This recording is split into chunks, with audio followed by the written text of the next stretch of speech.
আজকের ভিডিওতে জানাবো চারটা দারুণ টেক আপডেট। 4G 5G এখন 6G আসছে, সরকারি কাজে এআই ঢুকছে, মোবাইলেও ট্যাক্স দেওয়া যাচ্ছে, আর স্যামসাং আনছে এআই চালিত ফ্রিজ। সবই আজকের ভিডিওতে। আমরা যখন এখনো 5G ঠিকমতো পাইনি, তখন গবেষকরা কাজ শুরু করে দিয়েছে 6G নিয়ে। 6G ইন্টারনেট এত ফাস্ট হবে, কয়েক সেকেন্ডে একটা মুভি নামানো সম্ভব। অনেকে বলছে 2030 সালের মধ্যে এটা চালু হয়ে যাবে।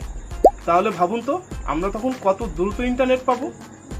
মার্কিন সরকার এখন তাদের অফিসের কাজে এআই ব্যবহার শুরু করে দিয়েছে, যেমন ওষুধ রেজিস্ট্রেশন, রিপোর্ট লেখা, সবই করবে এখন এআই।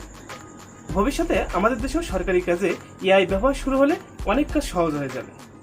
এবছর প্রায় 17 লাখ মানুষ ঘরে বসে মোবাইল দিয়ে ট্যাক্স দিয়েছে বাংলাদেশে।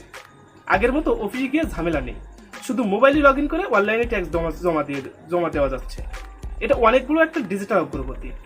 স্যামসাং এখন এআই চালিত ফ্রিজ আনছে, যেটা বুঝতে পারবে আপনি কি খাবেন, এমনকি ভয়েস দিয়েও চালানো যাবে।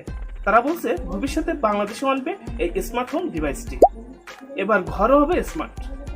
আপনার কোন খবরটা সবচেয়ে ভালো লেগেছে কমেন্ট করে আমাদেরকে জানাবেন। টেক দুনিয়ায় এখন ইউনিক খবর পেতে সাবস্ক্রাইব করুন মাসুদ টেক চ্যানেলটি। আগামীকাল আবার নতুন ভিডিও নিয়ে আসবো ইনশাল্লাহ। ততক্ষণে সবাই ভালো থাকবেন, সুস্থ থাকবেন। আল্লাহ হাফেজ।